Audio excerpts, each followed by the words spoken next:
Vamos a hablar como hacemos siempre con especialistas, ¿no? Con especialistas, en este caso en gestión y conducción del sistema educativo, a raíz de lo que pasó en San Cristóbal, un hecho conmocionante, un chico de 15 años que mata, asesina a uno de 13, y estamos en comunicación con Gabriel Brenner, licenciado en Ciencias de la Educación por la UBA, especialista en gestión y conducción del sistema educativo. ¿Qué tal, Gabriel? Buen día, ¿cómo está? Hola Gustavo, buen día para vos y para todo tu equipo y la audiencia. Bueno, muchas gracias por atendernos. Y tratando un poco, sin echarnos culpa, porque no sabemos, pero ¿de qué modo el sistema educativo? Porque nos sorprende que ayer el ministro de Educación de Santa Fe dijo que este chico tenía un entorno intrafamiliar, ¿no? Que había tenido problemas, que habló que la madre, que había sido personal educativo de la provincia, estaba con licencia psiquiátrica y que representaba un cuadro familiar. Digo, ¿de qué forma la comunidad educativa esto lo tiene que analizar? Digo, no lo tenía al tanto la comunidad. ¿Cómo se trata, no? Cuando pasan Eh, eh, situaciones de tipo. Está muy bien, Gato, tu pregunta, porque a mí me gustaría poder decir que en principio, y te agradezco la presentación, pero en principio contarte que yo trabajé muchos años como preceptor, como profesor, después fui director de escuela. Ujú. Y después tuve la posibilidad de trabajar muchos años en el marco de la universidad pública en investigaciones en torno al tema de violencia y escuela. Y cuando te digo esto, no es simplemente por presentarme, sino justamente No, está para bien, empezar a responder, claro. a responder tu pregunta que tiene que ver con que estamos aún todavía, ¿no?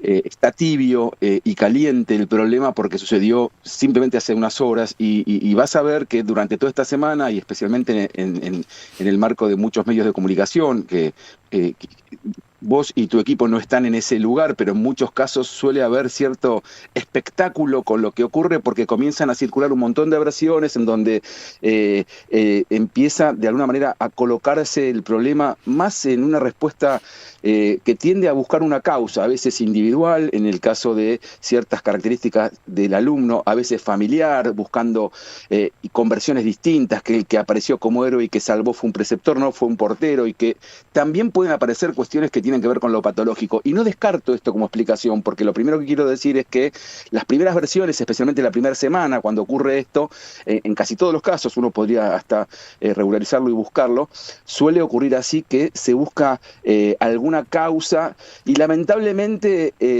cada vez comienza a ser más discutido en los medios y comienza a ser más una noticia que circula en el espectáculo que un problema que se puede resolver, que es de lo que me interesa hablar el ratito que esté con vos. ¿Y qué quiero decir con Ujú. esto? Que en todos los casos esto es siempre algo multicausal, no es algo que solo se puede explicar por el individuo o por la patología. ¿Y qué quiero decir con multicausal? Me parece que es importante ver un montón de factores que contribuyen, y repito, no estoy hablando de este caso en particular porque nadie sabe todavía de este caso en particular, solo lo que sobrevive es la versión de los testigos directos y siempre la primera versión, en muchos casos que circulan en los medios, incluso es la policial, porque estos son casos que digamos, se describen como violencia escolar. Lo que sí me parece importante decir es que en muchos lugares, no es tu caso, repito, se desconoce o no se le da un lugar al contexto. Y creo que esto es importante decirlo en este momento. Primero, no es algo menor, y hay que decirlo siempre, el acceso de los chicos, incluso de los chicos más chicos, aunque adolescentes, a las armas. Fíjate Mm. si, Gato, recurrimos a los casos más emblemáticos. Uno puede ir al caso de Junior, recordás, en Carmen de Patagones, que nos dejó perplejos a todos cuando comenzaba este siglo, pero también una Sí, chiquita que sí. hace tiempo apareció en los medios en Mendoza con En un arma. Mendoza. En ambos casos y en Bueno, un y hoy, montón de casos. perdón, Gabriel, porque Sí, tal vez no sí, estaba al tanto, ¿no? a ver. Pero hoy leyendo la tapa de los diarios del interior, en Resistencia la semana pasada, una chica se suicidó por bullying en la escuela. Bien, lo que quiero destacar, y no conozco este caso en Chaco, pero lo que quiero destacar es que hay cierta regularidad y es que muchas veces el acceso directo o fácil a un arma de fuego también es un elemento que hay que tener en cuenta y fíjense que en estos casos es de un familiar directo. fíjese que en muchos casos, como el caso de la chica en Mendoza o de lo que fue el caso de Carmen de Patagones, no solamente el acceso a las armas, sino que eran familiares de miembros de la fuerza de seguridad. Lo que quiere decir también es que hay cuestiones que también hay que mirarlas desde este lado. Y algo más que quiero decir que me parece que no es menor. No podemos desconocer que estamos viviendo una realidad, un contexto con un nivel inusitado de violencia en estado permanente de ebullición. Uno no puede desconocer cuestiones que tienen que ver con el bullying, por supuesto, porque muchas veces estas cosas suceden porque minimizamos ciertos avisos que no logramos darle entidad que nos dan los chicos y después se transforman en una bola de nieve y algo imparable, hasta incluso que nos sorprendemos porque no sabemos de dónde vino, y vino justamente de la dificultad de escuchar. Más que hablar de los docentes, porque en estos días también aparecen discursos que buscan culpables, porque los docentes, si algo están atravesando en este tiempo, es una situación fundamentalmente de enorme crisis en sus condiciones de vida, y en muchos casos son los únicos que a veces le ponen la escucha a los chicos. Total. Lo que quiero decir es que hay un estado de violencia permanente, entonces no podemos mirar para otro lado, y yo hablaría más que de los docentes, de los adultos. Yo creo que estamos, y esto sí hay que decirlo, los adultos estamos muchas veces mirando para otro lado, y los pibes nos muestran con su crudo padecimiento, y que la soledad, la falta de futuro y los padecimientos, lejos de poder amortiguarlos con adultos que los escuchan y con quienes pueden hablar, terminan de alguna manera haciendo daño en los trayectos y en las vidas personales, en los vínculos entre los pibes. Y ni hablar, Gato, si hablamos de el atragantamiento permanente con las pantallas, que disminuye mucho más la capacidad de encuentro con el otro. Por eso es que estos elementos que puedo decir, independientemente de la situación de San Cristóbal, me parece que hay que poder pensarlos también como adultos, porque creo que a veces estas cosas pasan por un combo explosivo que te lo podría resumir con dos imágenes. Adultos que no se dan por aludidos, y pibes que no se sienten parte. Entonces, una sociedad que tiene pibes que no se sienten parte, que en muchos casos, se ahogan en la angustia y en la impotencia porque no hay un proyecto, no solamente de vida, sino también personal. Entonces, también hay que poder mirar, cuando nos lamentamos en una situación como la de ayer, en que tenemos, Gato, un nivel muy elevado de suicidio adolescente.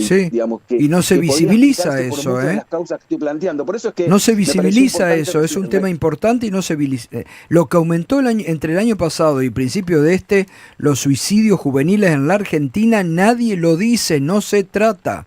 No se trata. Es así, es así. Ahora, Gabriel, yo voy a esto, digo, yo no he hecho responsabilidad de nada, pero en esta situación, a mí me sorprendió ayer el ministro de Educación de la provincia de Santa Fe, que dijo que este chico vivía una situación intrafamiliar de muchos problemas, un padre ausente desde hace 2 años, la madre con licencia psiquiátrica y que se había autoinfligido lesiones. Digo, esto, la comunidad educativa, el colegio, ¿no lo debería haber tenido en cuenta para un seguimiento?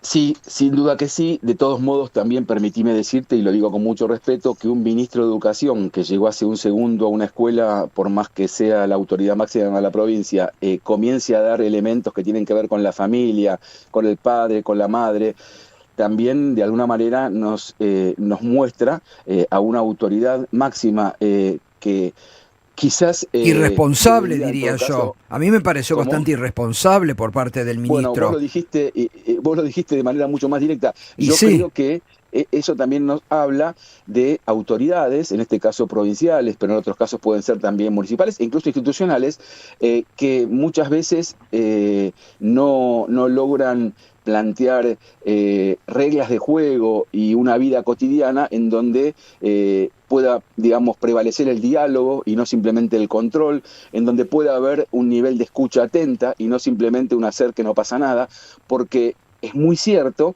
que en este tiempo de enorme violencia y padecimientos también es importantísimo que haya adultos, en este caso escolares, incluso un ministro, que puedan ver cómo elaboran herramientas para colaborar y ayudar a los docentes y a los chicos, y no simplemente cuando ocurre lo peor, ir rápidamente a buscar, digamos, chivos emisarios y culpables. Entonces me parece importantísimo esto también decirlo, porque yo me gustaría contarte, Gato, que en el año 2014, digamos, yo sigo siendo hoy docente, pero tuve la posibilidad de ocupar responsabilidades importantes a nivel de gestión pública en el Ministerio de Educación de la Nación, y elaboramos una guía de orientación para prevenir situaciones de violencia en las escuelas. ¿Con esto qué quiero decir? Que esa guía fue una política pública porque era una guía, era un protocolo para poder actuar como un material de capacitación. No, y está bien, porque hoy fíjate, hoy no hay a nivel nacional, no hay Ministerio de Educación, no hay guía, el Estado se desmembra.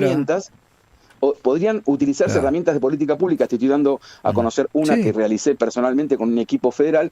Sin embargo, tenemos hoy gobiernos a nivel nacional y en este caso provincial que están en este área más preocupados por ofrecer un 0800 para denunciar, por promover la delación y no por, digamos, trabajar en torno a la construcción de una convivencia más democrática en la escuela. Si vos la escuela la ves como un lugar de disciplinamiento y control, si a vos te interesa que los chicos en la escuela aprendan a obedecer, vos vas a conducir el sistema educativo y la escuela de una manera. Ahora, si te interesa que los chicos en la escuela aprendan a pensar, que a mí me parece es un camino interesante para pensar como país y no simplemente a obedecer, entonces, lejos de hacer una escuela acorde a una reforma laboral, para decirlo de manera directa, vas a hacer una escuela que permita que los chicos no solamente aprendan a pensar, sino que puedan aprender a convivir y fundamentalmente aprender a convivir con alguien diferente. Gato, si un funcionario dice y está preocupado por la delación y habla que está preocupado por la violencia, pero de alguna manera no dice nada cuando un funcionario aliado o de su propio gobierno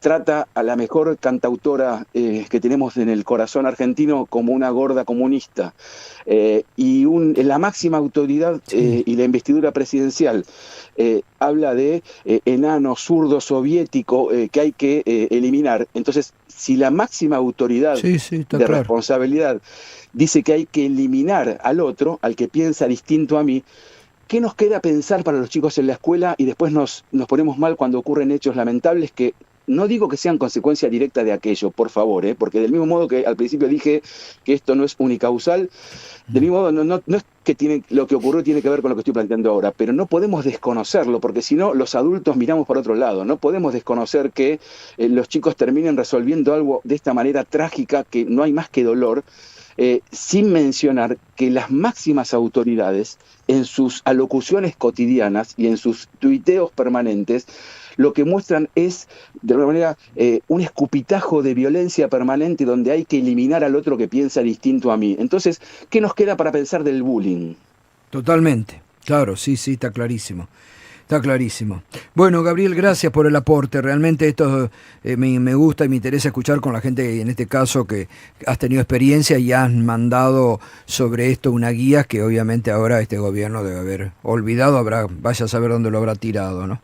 Por eso lo último que te pido permiso para decir, si están escuchando algunos docentes o algunas familias, que vos tenés una gran audiencia, se llama Guía de Intervención sobre Situaciones de Dificultad y Violencia en las Escuelas. Se hizo en el 2014. Muchas provincias también hicieron la propia.